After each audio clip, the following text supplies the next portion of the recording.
Welcome, ladies and gentlemen, to Rodeo Time with Dale Brisby. I believe this is episode 32, where you're going to get to sit down with me and a former traveling partner of mine.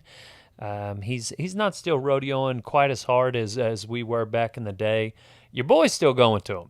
DB, he's still on to the next one. As soon as they got enough money added, and as soon as they get me my rigging bag back from that airline,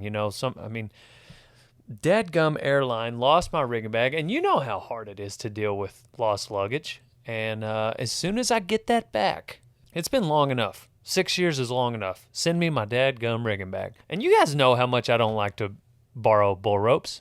Regardless, no matter how long I rodeo, when I get done, I'm still Dale Brisby. I'm still the greatest of all time. And so that's what we get to sit down and talk to Mr. Malankin about, is how not to suck after you're done rodeoing, because you have a good time, and for some reason everybody thinks that you just have to eat buck off sandwiches all the time. Now, I never buck off, but some people do. When they do, they're okay with that. As rodeo cowboys, you got to be. That's all right. But you can be smart. You can save your money, and you can not be a loser after you're done rodeoing. Jeremy's going to tell you how. Or at least one way, like how he did it. There's a lot of ways.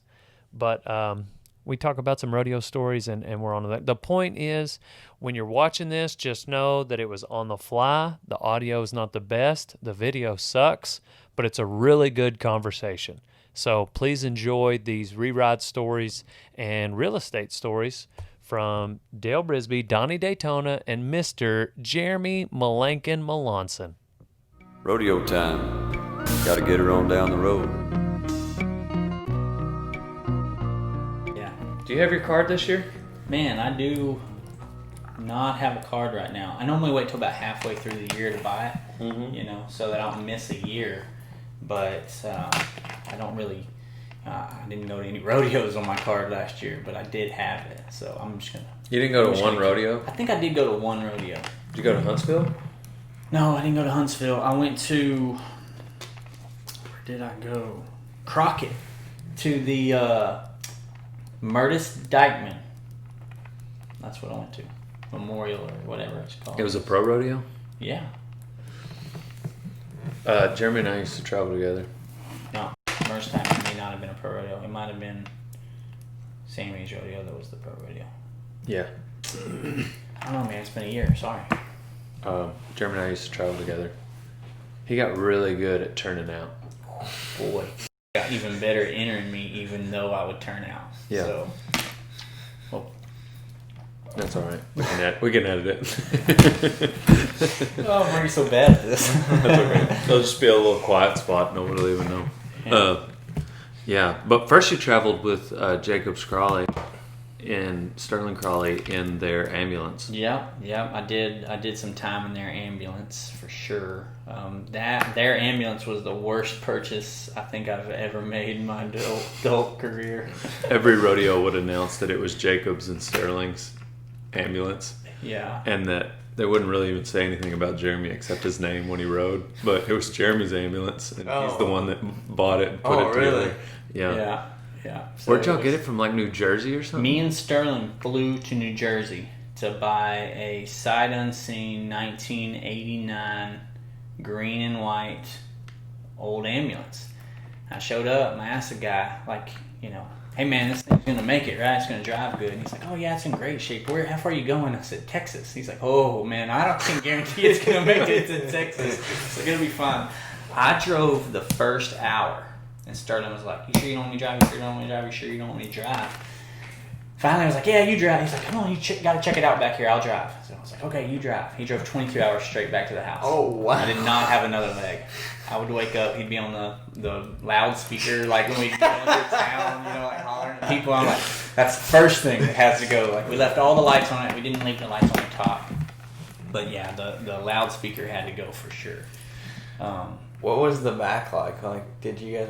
Was it just set up like an ambulance? We took it to a trailer conversion place. I had bunk beds put in it, a shower, a fold-out couch. I was top bunk, Sterling was bottom bunk. Jacobs had the fold-out couch. Dean did quite a bit of hauling in the ambulance and shared the couch. So it was me, Jacob, Sterling, and Shower, Dean for the too. most part. Yeah, it had a shower in it. That was where we kept all our bags and everything. Because, why would we use the shower? But it had all the compartments on the outside where you put your bronc saddles and everything. It was, Son of a gun Heck yeah. And they murdered it out. yeah, it was black. Joey Austin with Ruffy put Ruffy down the side of it. And they even let me put my name real small, Bob Jacobson Sterling's name. And But you own the ambulance. oh yeah. It was definitely, they were way too smart to buy something like that. They had vans and cars and things that ran good, got decent fuel mileage, but no, they called it the Dragonfly. They did come up with that nickname because it would drag up one side of the hill and fly down the other. It did not move. Man, it broke down so many times. Oh, Yeah. It was rough. It was hard to keep that. So you were there for the cherry patch ordeal. I was not there for the cherry. They were just in the They were ambulance. just Okay. in their ambulance that I owned. I wasn't there for the wheel falling off of it either. Did y'all get the wheel story? I haven't heard that story, but obviously, like, that's in that Red Cheyenne song, like, wheel fell off in the desert. Yeah. The wheel passed them up on the way to Reno. They made it almost to Vegas, and Cody Demos showed up and helped them knock all the lugs, because they sheared all the lugs off of one side of the duals. So he helped them take half the lugs from the other side and put them back in, set full dress code and everything, and got them back on the road. And they didn't have anything to drink, nothing, just stuck on the side of the road in the desert. And they made it back to Las Vegas, and then I was there when we went back and picked it up. Mm-hmm. And that was a funny story too, because in Vegas, Jacobs needed a phone, so he stopped. No, Sterling needed a phone, so he stopped and got him a phone. Jacobs was taking the rental car back. Phone had nothing to do with it. Sorry. Jacobs had to return the rental car that got us to Las Vegas to pick it up. So he said, "Man, it's just a couple blocks. Y'all just walk down there and get it while I'm dealing with this." Okay, well, a couple blocks, you could not even see it. Like, it was not a couple blocks. Me and Sterling done taken off walking through Vegas, and we're walking down the sidewalk. Again, full dress code. We're walking down the sidewalk and we see the ambulance pull up, like it's driving down the road. And I think it's that one because it's the only black one with all the stuff on the side of it. So I just take off running, and so does Sterling. But I jump the road and I'm on the right side and he's on the other end. Thankfully, the dude stops at a stoplight, and I'm hollering and jumping and waving at him, and he's just sitting there straight on, not paying attention. So the light turns green. So shit, I don't want to run the rest of the way to this shop. So I just rip the door open and jump in, and this dude, rips his side, looks at me. It's like, "It's mine, it's my vehicle, it's mine." He's like, "Man, if I'd have been in my truck, I'd have shot you." I was like, "I know, but I knew you didn't have a gun in here." I was hoping, So I was like, "See, look, there's my buddy." And here's Sterling running like a woody down the road, with a cowboy hat and everything, trying to catch us. He's like, "Man, not crazy." He pulls over and gave us our ambulance back. So, yeah. The way you set that up, I thought you were going to say it was the wrong ambulance. Oh, yeah. Like somebody else's ambulance. I thought it was mine. Yeah. No, the only black Rockstar rimmed ambulance going. Is that why the wheels came off? Because of the Rockstar? Yeah, it turns out those ambulances weigh a lot, and cheap you- aluminum Rockstar rims You had put don't hold wheels up on it. So yeah, it wore out the lug or the. Because the same whole thing happened to thing. your truck, didn't it? Yep. Me and Rick, I met him earlier. My father-in-law. We were coming through Huntsville here, and we were on I-45, and I'm looking in my mirror, and he's like, "What are you looking at?" I said, "Man, I think my wheel's fixing to come off." He's like, "You say that all nonchalant." I was like, "No, I'm serious. I think it's fixing to pull off." So I exit the next exit, and I ease over into the grass, and as soon as I hit the grass, both wheels just fall off, and the axle hits the ground. He's like, "I'm never getting back in the truck with you again." I was like, "Well, at least I saw it coming." So yeah, God, that would've been terrible. Ran all the. I'm not a hater against rock stars. I just didn't have good luck with them. Apparently, you're not a hater. I mean, you put them on everything. Hey man, it was my thing. Freaking lawnmowers got Rockstar rims. Yeah, they really didn't stick by me though. We did it was an interview for Rock and Roll Denim, but I was talking to Sterling, and I was trying to get him to tell the Barry's Charity story. Mm-hmm. And he got it confused with the Cherry Patch story, and he was just like, which was a brothel, that had a gas station in front of it, and they went to the gas station, obviously, not the brothel. Oh yeah. But anyway, he was just like, it's a funny story, but So he's like midway through the story, and I was like, start. Wrong story. Barry's Not what I Cherries was asking you is a about. car dealership, and he was like, "Oh, I was wondering why you wanted me to tell a brothel story." Yeah. Now, Anyways. Barry's Cherries, that was You weren't with him, were you? No, I wasn't with him. That was Big Earn or Rhonda? It was Rhonda. Rhonda. Yeah. Rhonda. Yeah. Big Earn was the good one. That AC worked good in Big Earn. I'm not saying no, like they weren't good ones. It took 2 vehicles normally. Like the ambulance would break down. Like that first summer we were England had the what did they call that one? It was Brown, something, the Brown Bomber or something. They had I can't remember the name for that one. Anyway, that was England's van, and so the England's van, would need something, not like the ambulance. It would just have a small repair, and so we'd drive the ambulance for a while, and then it would completely trash out on us, and we'd get back in the van. So we drove whatever would run, Yeah. And then I bought. Which van did I buy? You bought Big Earn. I think it was Big Iron. Yeah. That's the one that's in California now. And then I gave to the girl in California. But Big Earn was Jacob's van that Sterling and I borrowed, took to Rapid City, hit a patch of ice, ran into a guy's trailer hitch. Anyways, we wrecked it, and it didn't do anything to the guys. But What did we drive to from Sinton to Los Tucson? Tucson? I don't remember how we got there, but we came back, and Jesse.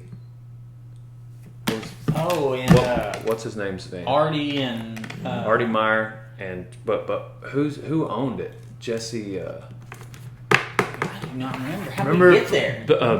NFR Saddle Bronc rider, also really good at riding bulls. Jesse Bale. Bale, yeah, Jesse Bale. Hadn't heard from him in a long time. I don't remember how we got there. And we went to that bar. Leroy got wasted, and then We slept in the van waiting on him to come out. yeah, and me and you ended up driving Artie and his brother Rory, Yep. Meyer, and Leroy, and we were driving. We left Tucson at like Way later than we wanted. 3 in the morning. Especially since Like we left Tucson at 3 in the morning. Coming back to Texas? Yes. Man, especially All the way back. since in Jesse we were- Bell's van, and Jesse wasn't even with us. We were at Sinton, and I got news that I had made the short round at Tucson, last hole, so you don't get any money, and got all the way there, and like literally could not shut the buck and shoot gate because I was laying in the way. Like I got bucked off like right there. So then it was just a drive back to Texas. Yeah, me and Leroy and him went to Sinton. So we were in Sinton. It's like, hey, you want to go to Tucson? On the way back to College Station. Yeah. You want to go to Tucson on the way back to College Station? Sinton's like way west Texas. Yeah. Yeah, might as well. Yeah. So, yeah, and then I drew Fancy Pants, and I didn't know what Fancy Pants was, and so I called Sterling, and Sterling went to tell me, oh yeah, she's, Bucking Horse of the Year, been rode twice. He was going to tell me that before his phone died. So I still had no idea what this horse was. And yeah, I did not ride Fancy Pants very long. So, Golly. I forgot about that trip. That was fun. Me and Lincoln were sitting in that bar. Like we just knew. Like we're not. man, we went to the beer tent first. Like they had a deal at the rodeo, so we stayed until that shut down. And like we were ready. We were waiting on the bull riding so that our ride we could head back. Yeah. All the way across. We're done. It's still light outside. Yeah. Like we're ready to go back to Texas. And so we closed the hospitality tent, whatever you want to call it, deal down. And then they're like, "Hey, we're gonna go to this bar." So we went to a Little Chinese dive. food restaurant or a. Oh, we that's went right, To which we went took to a restaurant forever. next to the bar. And then what And the then deal was is so it's like me, him, and me, Lincoln, and Leroy. Well, and then Artie and Rory getting a ride. Well, they convinced Leroy to, bar it up. And so now that they've got somebody in our crew on their side, it's 3 against 2. Yeah. And so we walk over to this. Yeah, it was a Chinese hibachi grill. Yeah. Took forever. So then it's like Not that we didn't have time to kill. It's like Yeah. after we got done eating, we were still there for quite a while. Yeah, it's 10 p.m. and freaking Tucson, and we got to go back to Texas. And we're like, yeah, why not? And then we get in there, and it's like Bradley Harder and just like full of bronc riders, and Wade and Corrington. Anyway, all these guys, and Leroy is just like loving it, you know. Folks that didn't have to drive back to Texas Correct. that night. Yeah. And Leroy knows he's got this sober 2 drivers, Lincoln and Dale, ready to anyway. But that was my story with Leroy. Same as like yours with Jacobs and Sterling, always ready to live it up. Oh yeah. And then he and I are like ready to go to bed at 9:30 or 10 o'clock. Yeah, but and Jacobs still beat you up in the morning. Like in the morning, like he'll still get up before you drink coffee and drive. Like, I don't know how he does that. Well, I don't know that he does it right now. But he's done. He's pretty but good at it. Yeah, like he would drink. Him and Sterling would drink and party and have fun all night, and then Jacobs is up at 6:30, but before 7. Before 7. Sterling not so much. No, Sterling gets up. Time for the rodeo. Yeah, yesterday we were Snapchatting. It was 11:54, and he said something about like this early in the morning. It's 11:54. Well, technically it's morning for 6 more minutes. But Gosh, he's funny, man. he is so funny. If I think like to be in a bad situation, he would be someone I'd want to be like in a bad situation with, just because like So he's gonna make you laugh. Like Yeah. it's It doesn't really get bad with Sterling. yeah. Like he's in a good space. Yeah, golly, he just so happy-go-lucky. They get along better than any brothers, I think. And they've had their moments, but it's crazy how well they get along, how in some respects polar opposites they are, but then in other respects they're like twins almost. Yeah, like they've got a very similar Sense of foundation. humor. Like they're the same person, but then they split and are very, very different people. Yeah. Like it is. You're right. It's a unique dynamic for sure. Yeah. What year did you jump in with them? 2011. Jacobs So- made that. Well, we amateur rodeoed, together. Right. Not like together as much, but we were just around each other. But no, I jumped in the rig with Jacobs. It was me and Sterling's rookie year in 2011, which was Jacobs' first year at the finals. Right. But you lived in Buffalo. Yeah, my house was in Buffalo.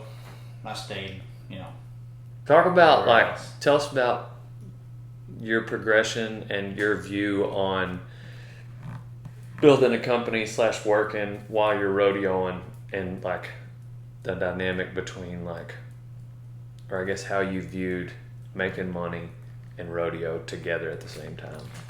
Well, man, like I think it all comes from rodeo. Like in rodeo, I mean, obviously everybody cares about money, but you really don't care about money that much. Like, what's the importance of money in rodeo? I need just enough to get down the road, and it's how we keep score. Right. But like, really, that's throughout life. Like, we all keep score like that. However you want to keep score or whatever. I mean, money buys back your freedom. You have your time to do what you want to. Yeah, with what'd it you if say have- about Sterling once? Like how little he would care about money if it wasn't how they... Yeah, like Sterling would standings. never know anything about money or ever care about a dollar if it wasn't in the standings. Like, if they kept score with points, Sterling would care, or back then, he wouldn't have cared anything about money at all, And I don't really think any of us were that much different, Like, Right. it was just how you kept score.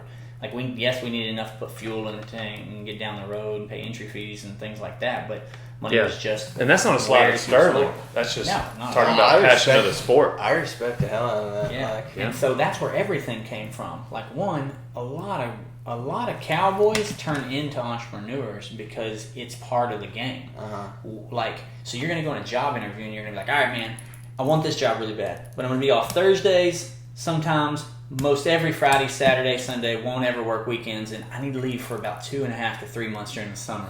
Like, what kind of job are you? I'm like, man, I cannot wait to hire that guy. Yeah. So unless you're like Jacobs, it's just my personal opinion. I think I attribute a lot of his success and how good he is into how much discipline he has and how focused he stays on just rodeo.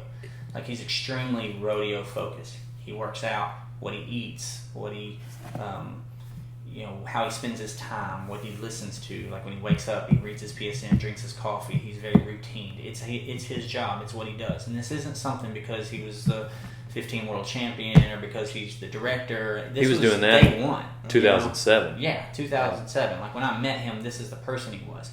I was a similarly driven person, but I did not have that focused discipline that Jacobs did, and I didn't put the importance on it.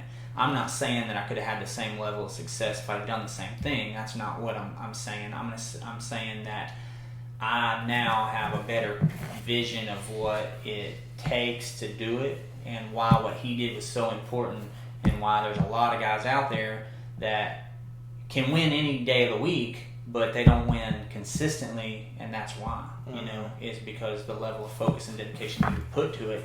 And so, like, I wasn't winning as much, and instead of just, putting everything focused on that, I was focused on, like, extra things I was doing on the side. And when I would come home for the winter and we'd go back to school, I'd buy a house and go to working on it so I could flip it or rent it or something like that. Well, that pulls your focus away. Yeah. And so not a lot of people, for sure myself, because I proved it, have the capacity to do too many different things at once very well. Like, most examples of success are very focused examples. And I think Jacobs is a very focused example, whereas I didn't have a focus back then. But you've got success in real estate because of you were focused on that. Yes, and things have changed a lot for me personally because I have focused, which meant it was really hard. Even though I loved riding bucking horses, I still love riding bucking horses. I don't have a lot of interest in going rodeoing because I know I'm not going to dedicate that focus. I've had a lot of rodeo experience. Like, I've gotten to experience a lot of the big rodeos. I've gotten to hang out with the guys. I've got the stories we were talking about. Like, that's all really, like, I cherish that stuff. But to take it to the next level rodeoing, I know I'm not going to dedicate that focus to it. And now I have a family, and I'm not going to leave. I want to spend time differently with them, and so the whole aspect of rodeoing would be different. So, yeah, now I do have dedicated focus on, my real estate investments, the funds that I'm a part of, the construction company. That is a dedicated focus. It's all vertically integrated. It's all similar to each other. It's not like, this is this and this is this. It's all kind of in the same line. Do you see yourself, like, trying to make an AMI finals in the future? I don't think so, man. I don't have that. I will definitely go to rodeos in the future to ride broncs. I'll definitely go to practice pins. Like, I'm honored enough to be on the podcast with the legend. I'd be really honored to come get on the beaches. Heck yeah. So maybe we can make that happen one day. Definitely get on bucking horses as long as I can physically, semi-safely get on bucking horses. As far as rodeoing enough to, like, make a count or I'm not saying it won't happen. It could happen. Like, I made it, and a big key to that is, like, if my little boy likes going to rodeos and he wants to go to rodeos and it's like something we do and I'm there anyway, like, heck yeah, like, why not? Yep. But as far as enough dedicated focus to really, if he ends up playing baseball, then I probably won't go to as many rodeos. Yeah. But it's nothing against, like, an amateur finals or a pro. It doesn't matter. Like, rodeo is rodeo, and it's all great. I know just as many awesome people in the C Prairie and the U Prairie than I did in the PRCA. But tell me about. So I like to tell your story about the progression from Buffalo, like that. So you bought that 10 acres in Buffalo to, like, where you're at now, and, like, how you kind of just steady moved forward through real estate. And this story, I guess, will kind of show, like, how your focus got pulled away from rodeo, because obviously but just, I don't know, in your own words. Yeah, so I bought a place about 2 miles from my parents' house in Buffalo, and I just started building. I built a pole barn, and I started building it out. I lived in a camper there on the place. I bought the place. What year was this? I think I bought the place in 2008. Okay. I met Carly, my wife, in 2009, and I already owned the property. She she was there for me finishing out and building the house. So yeah, 2008 I bought the property. 2009 I was building on it. It took me a while. I was doing most of it myself. Like we were talking about earlier, my stepdad has an oil field construction company, KC Field Services, there out of Buffalo. So he had equipment, he had generators, he had guys to help me. So like not at all hey, I did it on my own thing. I definitely got some help, but it was a as I could do it thing, and so we got that put together. And I lived there for a while. I met Carly. She was going to school in Huntsville. She had a rent house in Huntsville. She was working on her master's, so she wasn't really going to school. She was doing it really online. And she got a job teaching school in Dew, right there in Buffalo, basically. So she moved into my house, and I moved into her rent house. And we just kind of swapped spots. Then when she stopped teaching school, got a job in Houston, so we were going to move back to Huntsville. So we were looking for another place to rent, and it was, man, I can buy something for what I can rent it for. And that's a concept like I really hold today. It's like, man, I think a lot of folks would really benefit from, like even if you were going to be a renter in college, why not own it? You buy a place, it's less expensive than rent, and then you rent out your other bedrooms. Like we really never had a mortgage. Somebody was always there helping us out with our payments and everything else, and then we just kind of moved on from there. And each time we would move on to a different house, remodel it, fix it up, and rent the one we had been living in. And then it kind of got into a progression of remodeling houses and doing smaller single family deals before we got into the multifamily space. So you were in Buffalo, then you went to Drew Road. Yeah, then went to Huntsville. It was Drew Road. You moved to Huntsville. That was a trailer house on 2 acres. Yep. And then you moved to 190. So anytime you moved, you rented the place behind you. Right. So when you moved to Drew Road, you rented out Buffalo. Then when you moved to 190, you rented out Drew Road. Yeah. And then we started just staying where we were, bought Buffalo off Craigslist. I met my partner. I was going to YouTube how to remodel it, and that was a nightmare. I didn't know what I was doing. Met my partner to help. Back then I met him, through Craig Price, Taylor Price's dad. So Rodeo helped out again there. We hit it off, and then we went to doing. He was helping me on the remodel projects that I would do to either rent or flip. I'd hold on to as many of them as I could, and then I would help him on projects that he was doing while I wasn't rodeoing. What were you doing to make the money for the next down payment? Man, when I started rodeoing, I was so bad. Like, I never got to the level I wanted to be at, but I was better than I was then. Like, it was bad. And so I didn't win a dollar for a long time, and I kept having to go. I was working for my stepdad's construction company when he was when I was rodeoing. Oil field company. And just pocketing it every check that I won went into a safety deposit box, because I could have just as easily not won. I was so used to not winning money that why do I need? I'm still going to go to work tomorrow. I'm still going to be fine. So that money didn't change anything. So I just acted like I got bucked off every time. And then eventually, like my last few years amateur rodeo, and like I went in first to the CPRA finals one year. Sterling beat me while we were there, but you can win a pretty good bit of money down there, Yeah. So once it came down, I bought that first house on Dura Road from that winnings that I hadn't spent. And you said something back then that was interesting. Like every amount of money, you saw that as 20%. Any money that I saved was either a down payment or going to be a down payment. Right. Like that's where everything went to. So so when you buy that first place, and then say you find the next place, you refinance your equity out of that. You start with debt. And then everything has equity as the prices rise, if the prices rise, which real estate has pretty good track record in certain ways. Not going to get into. But because they were all income producing properties, you were cool with that debt. Man, and if you're comfortable with your customer, your resident, whoever your resident's going to be, then you're comfortable with having a customer every single month. Then you have a stable income producing asset. You go borrow money against that asset, and then that takes it off of your debt. I mean, if you make $1,000 a month and say the bank will let you use $800 of it, then you can get an $800 a month payment. Well, then if you buy a house with that $800 a month, and you don't make any more money, you're stuck.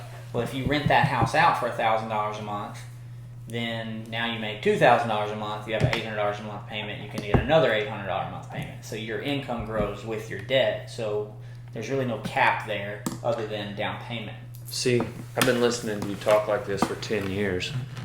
I still don't understand it. Like, if any of you out there are lost, I'm with you. Yeah. But the point is, I trust you. I trust it. We break it down more to, so if you're an entrepreneur, what's your retirement plan? If you're a cowboy, what's your retirement plan?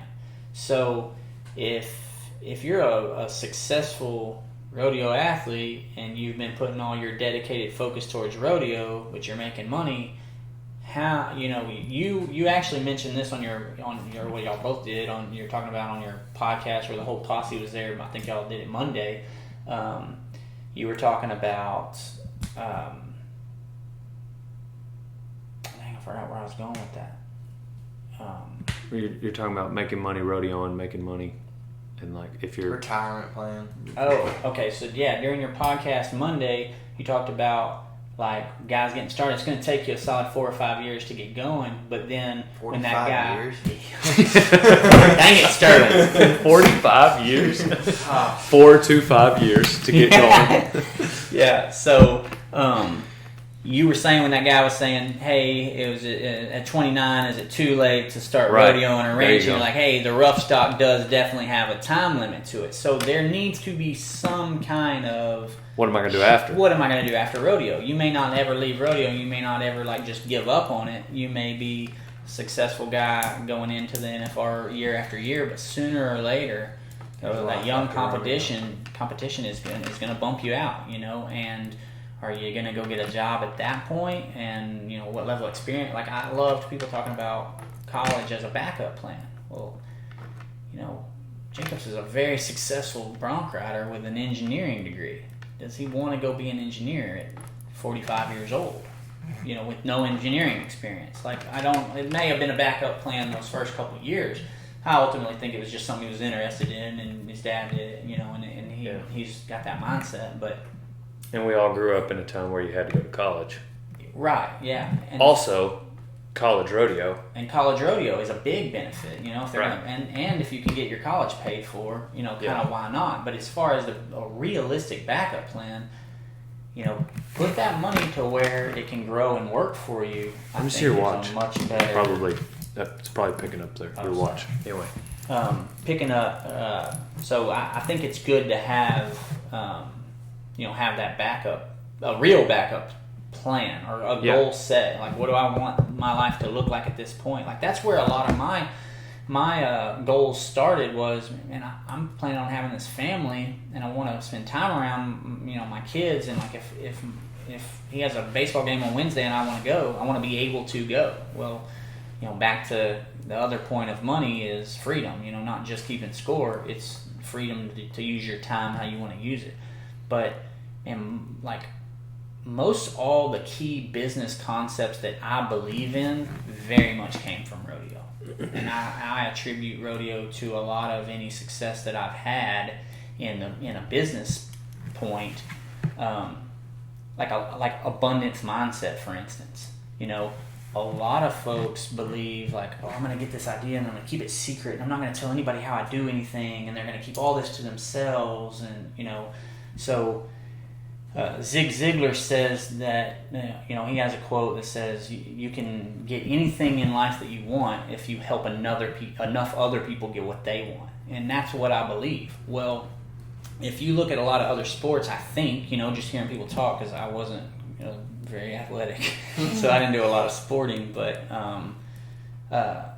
I think rodeo has a different mentality of helping each other, and nobody's cutthroat, nobody's going to tell you the wrong thing. If you call a bronc rider that you've never met and you say, "Hey, I got so and so drawn, what's the rein on?" "Oh man, hey, this is the rein," and he may lean a little bit in there on you, or you might need to cup his eye, or hey, put it in the throat. That's gonna be good information. Right. I know very few examples where somebody gave somebody wrong information on purpose. Like, it just Right. doesn't happen. Like, Yeah. I've had conversation with people outside of rodeo. It's like, well, how can you trust that guy on what you are, or their competition? It's like, no, you're trying to do the best you can on that horse. Doesn't Right. matter what anybody else does. Right. So it's the same thing in business. Like, if my competitors are building great houses or investing in great deals, good. You know, all ships rise for the rising tide. That abundance mentality very much comes from the world and, you know, how rodeo is. And I don't believe in a scarcity mentality. You know,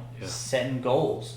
You got to set goals in business, just like you set goals in rodeo. You know, specific, measurable goals that you can measure yourself against as you go forward. Constantly striving to get better, and education and things like that. Yeah, that's something I'm not good at. And it's not that I'm not good at it, it's just something I don't do. Goals. Yeah. Like, all my goals, like, I want to make more videos, I want to do more podcasts, but, like, I don't know really much about, like, what's going on in the warehouse. And I don't want to criticize, but making more videos is not a goal. Making 100 videos before December 31st is specific and measurable. That's what I'm talking about. I've got specific and measurable content related goals, but they're content related. Like, I don't have income based. Yeah, but a goal's a goal. Right. You know, and your business is successful because you've structured goals that you can measure against and try to meet. the way I saw it was like, I don't want to plan to make, you know, XYZ amount on t-shirts in the year 2020, because then that depends on people's response to, you know, and what's the market. Well, in 2020, like, that would have been just, I mean, a very arbitrary number because of obviously what's gone on in 2020. Right. But my content related goals, which are going to inevitably lead to, like, that's a different conversation, because then that's based on me and I can control that. Yeah. I don't know if that's right or not. Right. Like, I don't, like, nobody like told me to do that or not to do that. That's just that's how I started. We made the first video, like, and I don't want to change anything, you know? Yeah. And anyhow, like, anybody that thinks I have this grand plan, I don't. I don't. Like, I made videos, and so I still make videos.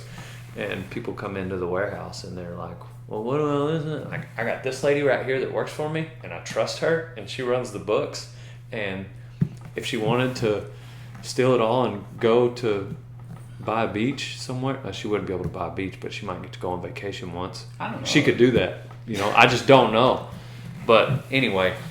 Buy the beaches from you with your money. That'd be fun. Maybe you trade a load of sand. Yeah. But so, going back to your story, so 2008 you get started, you go through 2011, you're in Huntsville. 2015 you traded up, or was it 14? You kind of liquidated everything you had. Yeah, I don't know if you feel comfortable telling your story. Yeah, no, 2000 and that's a good question.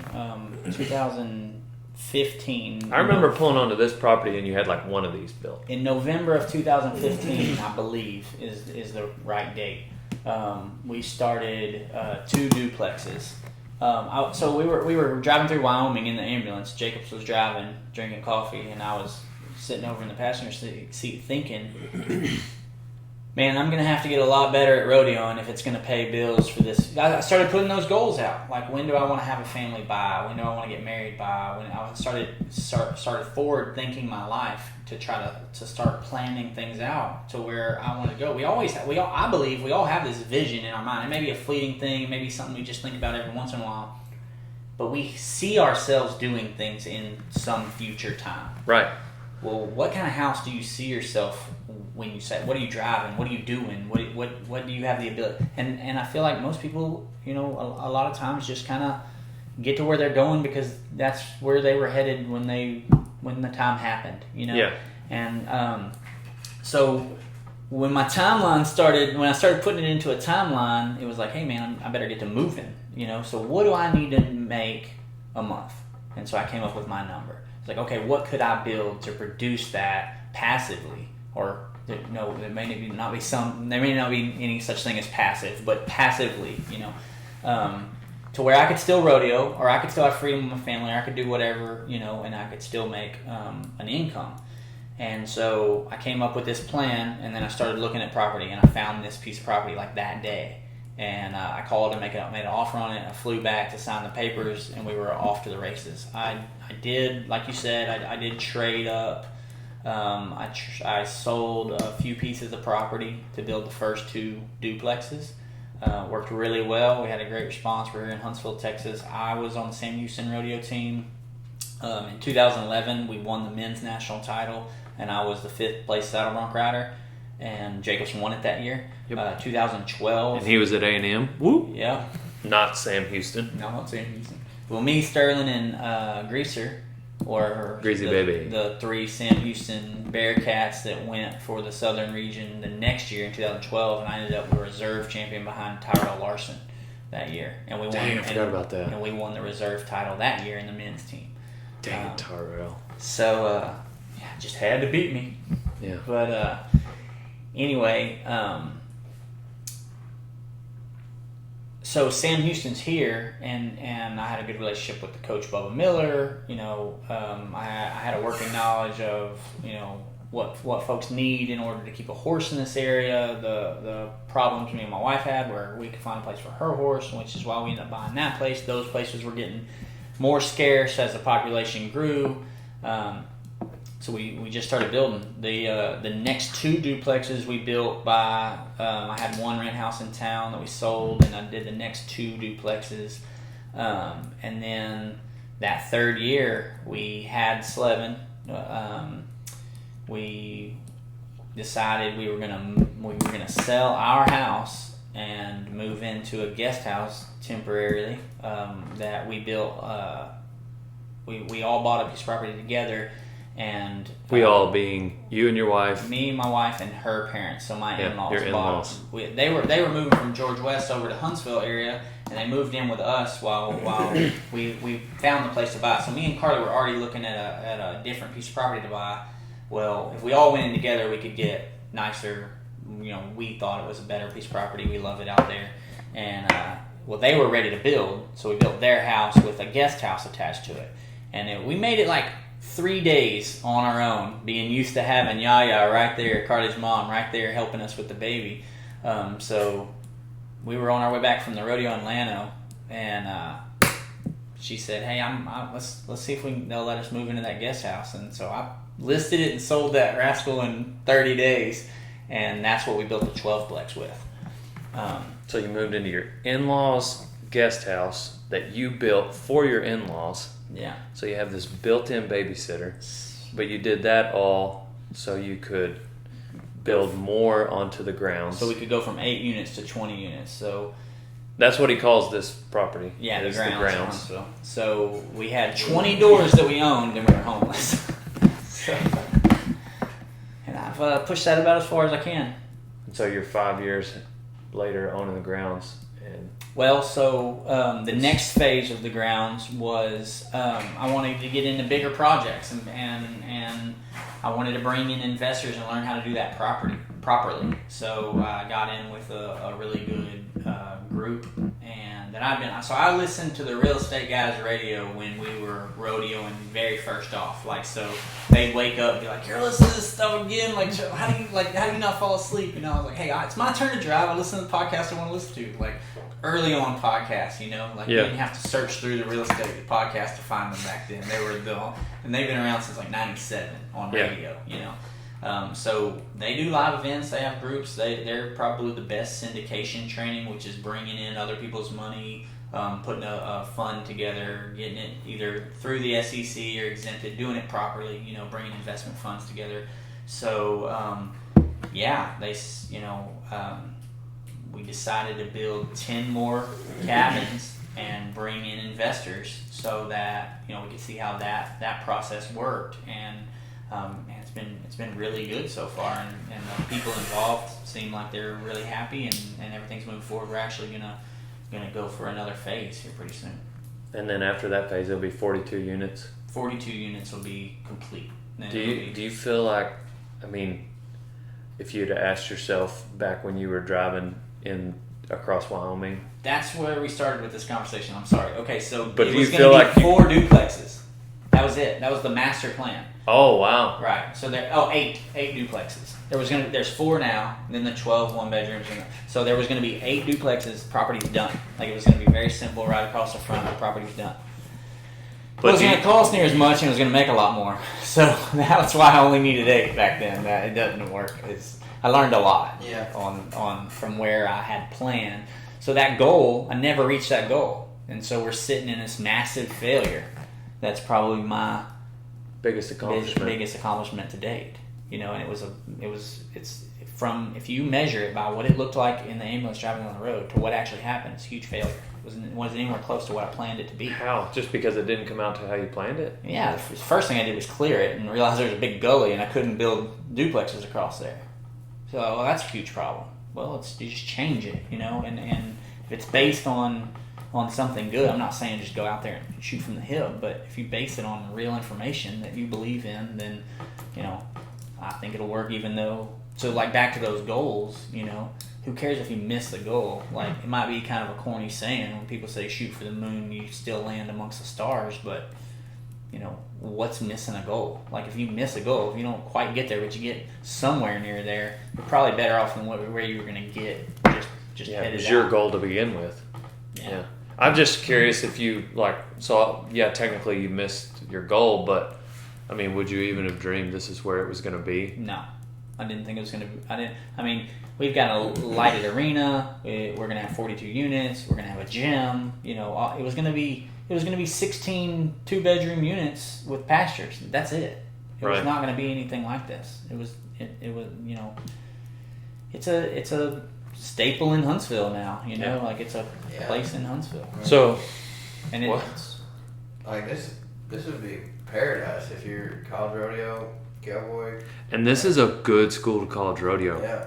definitely, like, you have a lot of support here. Like, some rodeo teams, they're just a club, you know. Like At A&M. Sam Houston, you might as well be a baseball team member, or like they treat you like they treat the club like the president's on board, you know, like the coach is Man. definitely dedicated. I mean, it's Yeah, there's you can. So the coach Bubba Miller, he's a cowboy preacher. He's got at his house, and the church is halfway between Huntsville and Madisonville on I-45. What is that? 12 miles from here. yeah, it's not even that far from here. It's right. I mean, because we're towards it, you know. And So, then yeah. they've got the college practice. They practice at the church every Sunday. Yeah, and then the college pen, if you wanted to go over there, is only like 5 to 8 miles from here, probably. And that's every Tuesday. They rough stock. rough stock every Tuesday. Well, it was every Tuesday. I'm not 100% on the day, but they practice almost every day. Yeah. You know.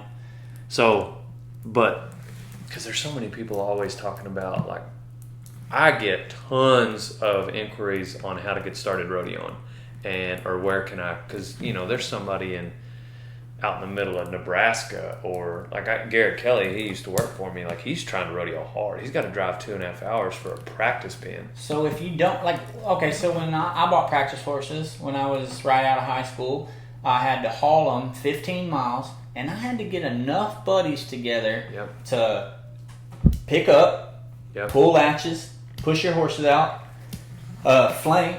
You Yep. know, like, there were times that we wrapped flank ropes, or you wrapped your flank strap around the pipe, and then I've tied the flank latch, the trip latch, to my belt before, so that when I got bucked off, it would trip the flank. And we had one guy on a pickup horse and one guy cracking the latch and pulling the gate. So Yep. I wouldn't suggest it, but How would the flank come off the pipe? well, Yeah, it's I was- just half hitch. Yeah, I You was know, thinking it's that. not a good flank. Yeah. Like, it's you don't do it. Yeah. Like, most of the time, like, you do How it many once, people did you have that you had to do that? You only have 2 people. You know, and it's one other dangerous. person? No, you have somebody on the gate, and Because have I've done somebody it on once where it was like my old man picking up and my mom would flank and reach over and slap him out. My old man picking up would he would open the gate. Yeah, So it would be me and 2 people. yeah. Well, most of the time we would load up and we had somebody flank, somebody push out, somebody working the gate, maybe the same guy working the gate, and then 2 people picking Yeah. up. Most of the time we had a full crew, but like, you do stupid stuff just wanting to get on a horse and then go, okay, I'm not going to do that again. You know? Right. But Yeah, like but that story about Mike Lee. He would got on a practice bull by himself, kick the gate open, like pull his own bull rope. His wife showed up and he was hung up, knocked out and hung up to a bull. Gosh. And he would use that bull rope. It had a ring on it where it's like a butterfly wrap, but you go through that ring like it's on the block, because there would be so few people when he practiced. It was like, I mean, people had done it before, but he kind of, made it a little more commonly used, where you take your wrap, your first, lay it across your hand, go through that ring, come back over. And so you were guaranteed not to hang up, but it was based on it being him and his wife practicing, and that way she didn't have to work any hang-ups. Yeah, so you have to have so many people to practice. Yeah. And it's extremely hard to practice.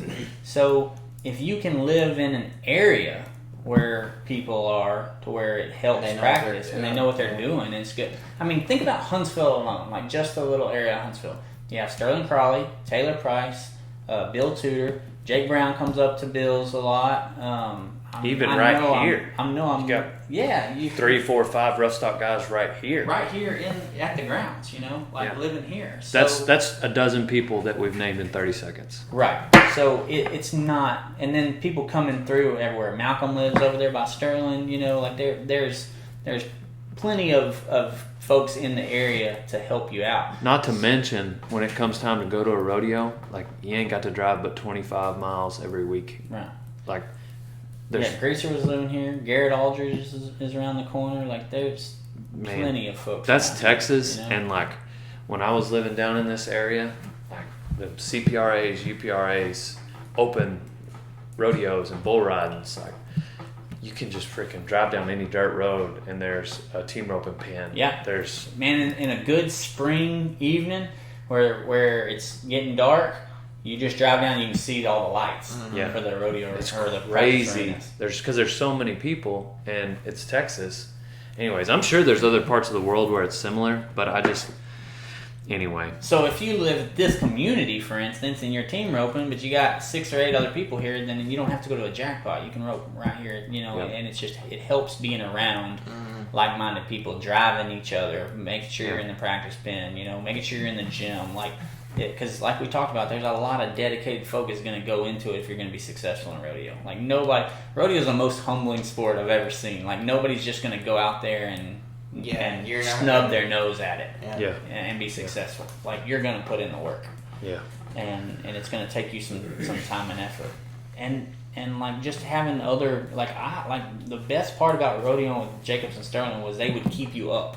You know what I mean? Mm-hmm. Like, they would keep your confidence level. That's another thing y'all talked about Monday, is managing your confidence. Like, managing your confidence is a big part of success, and that's in business and everything else. That's another one of those key concepts you learn from rodeo.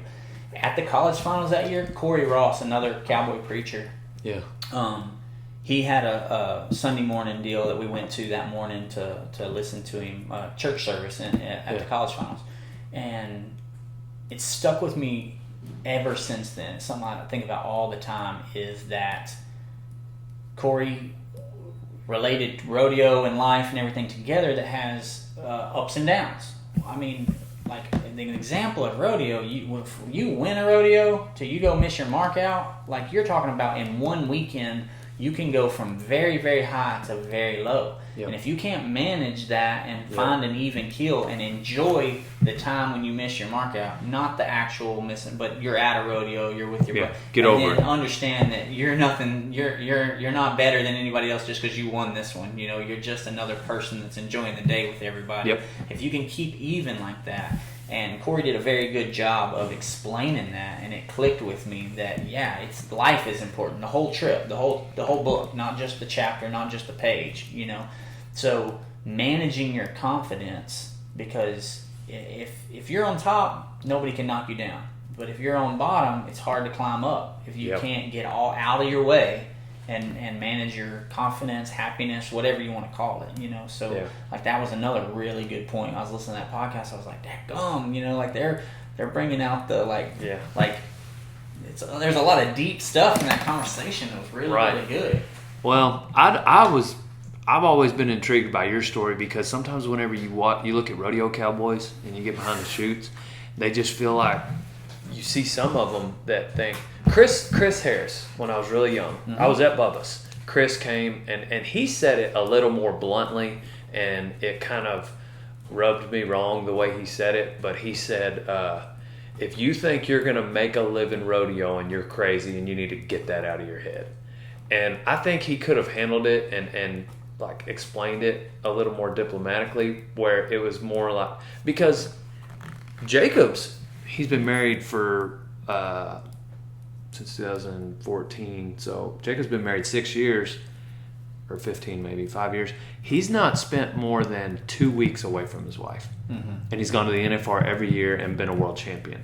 So I say that just to say that, like, back then when we were kids, we thought you spent 10 months of the year actually on the road rodeoing. That's not the case.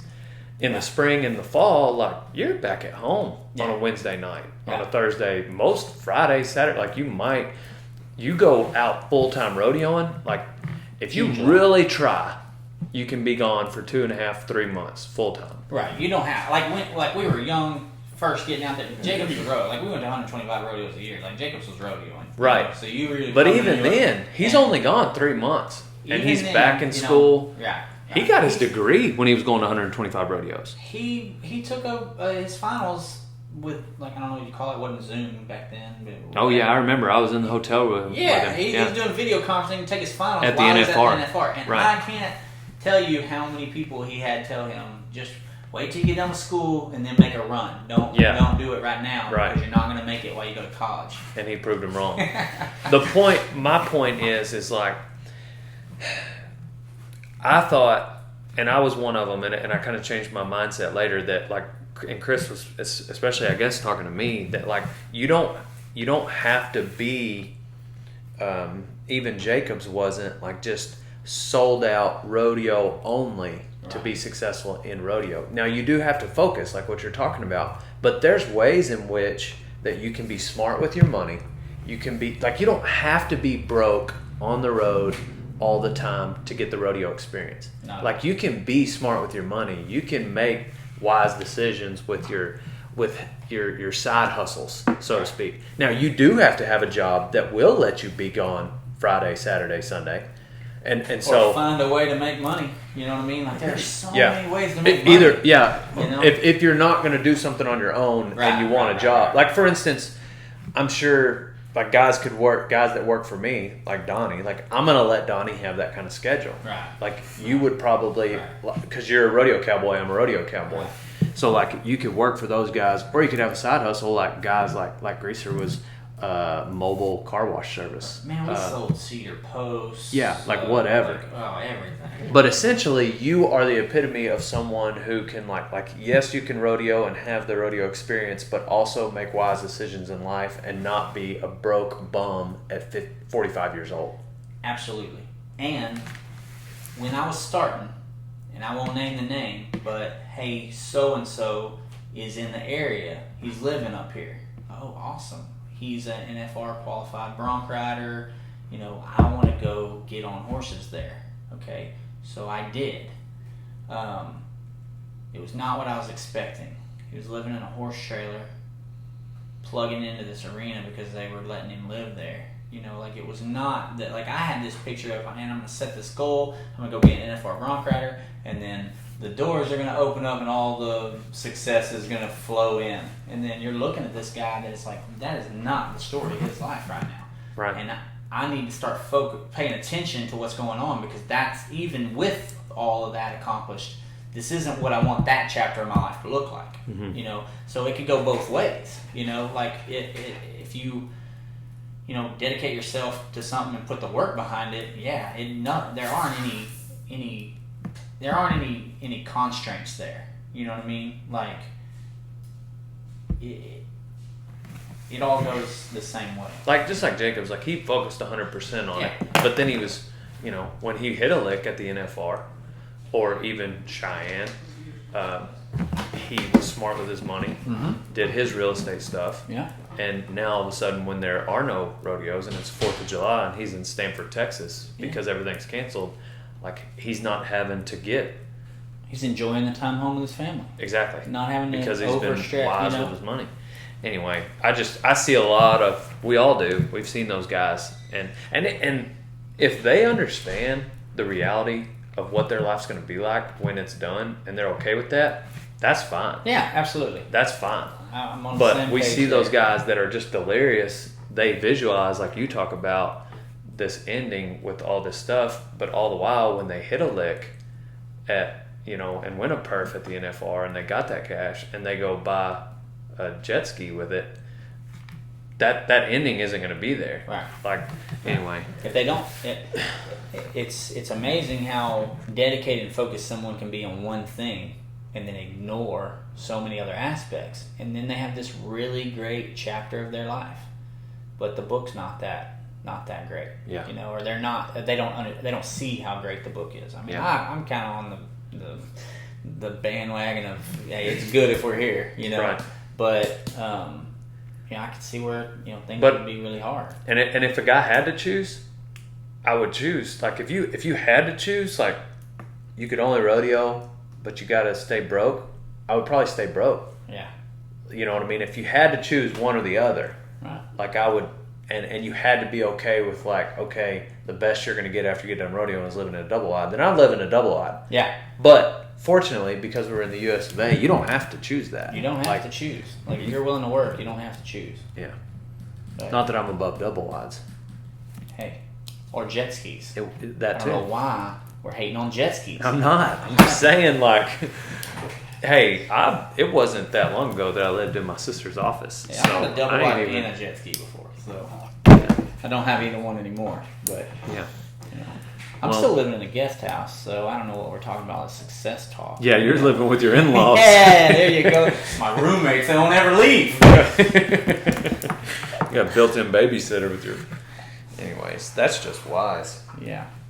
But Yeah. anyway, that's what I told them kids. I spoke at that FFA deal yesterday.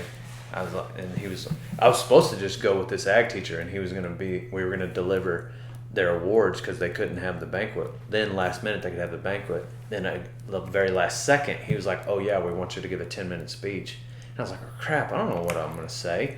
That's what I get for helping friends out. But I didn't mind doing it. I enjoyed it. I enjoyed talking to kids. But essentially, like I just told them, I was like, "You make choices. Your choices make you. So you need to ask yourself when you make a choice. Don't ask yourself, is this right or wrong? Ask yourself, is this wise?"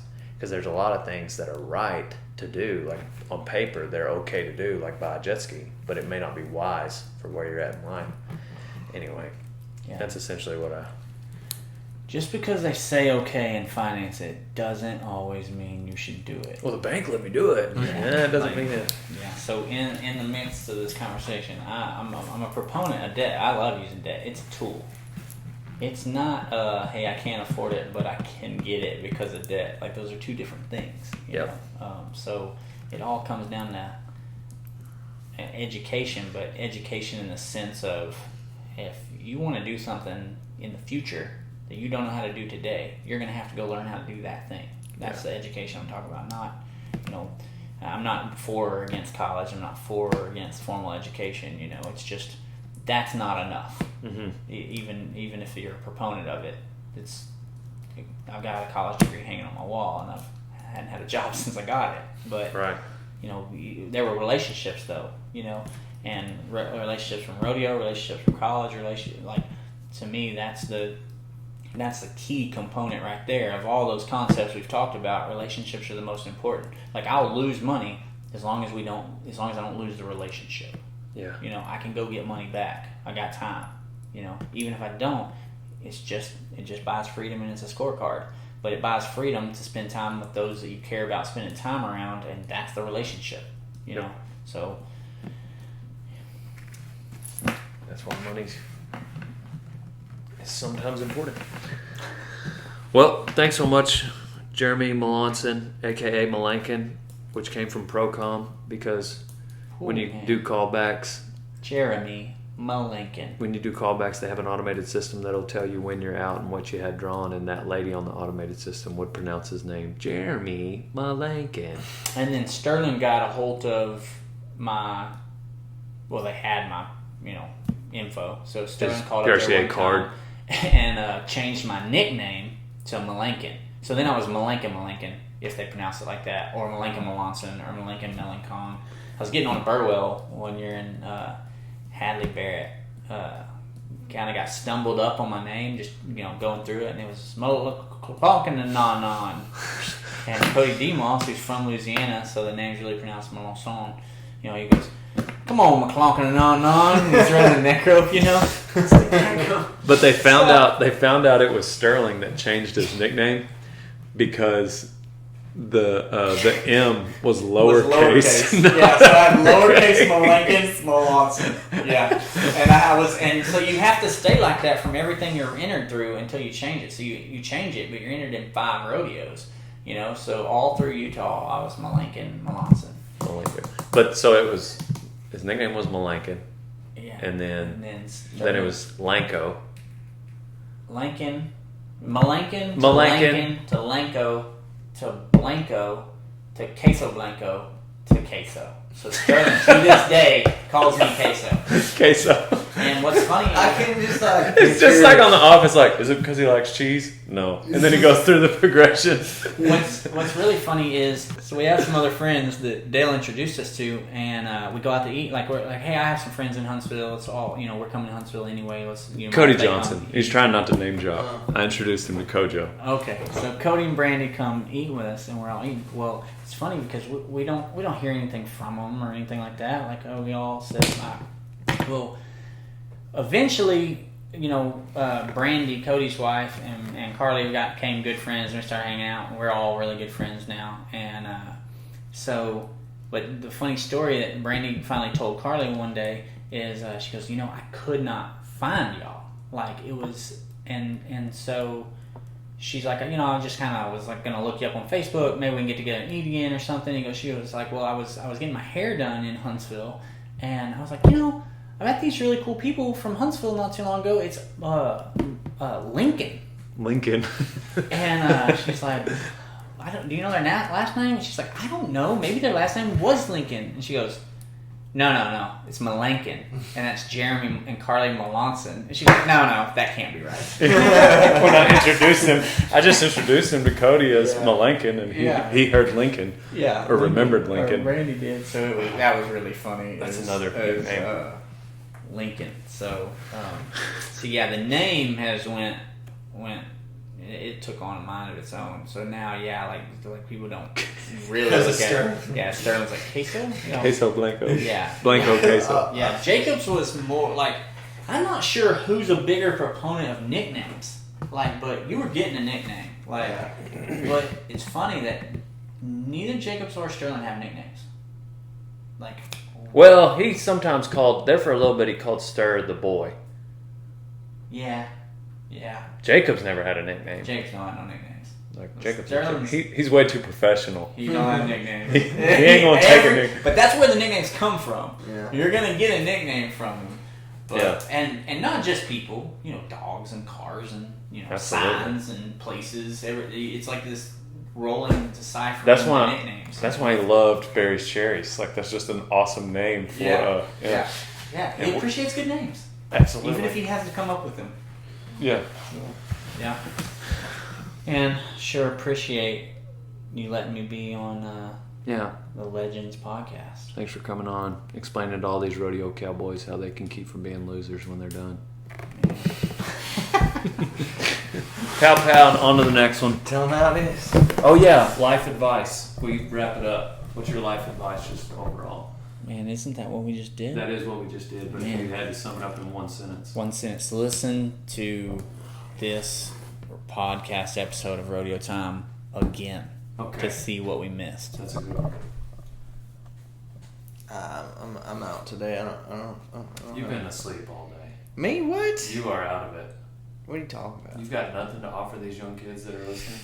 Be passionate about being passionate. Okay. About the old people and dogs. Yeah, that too. Do it, then talk about it.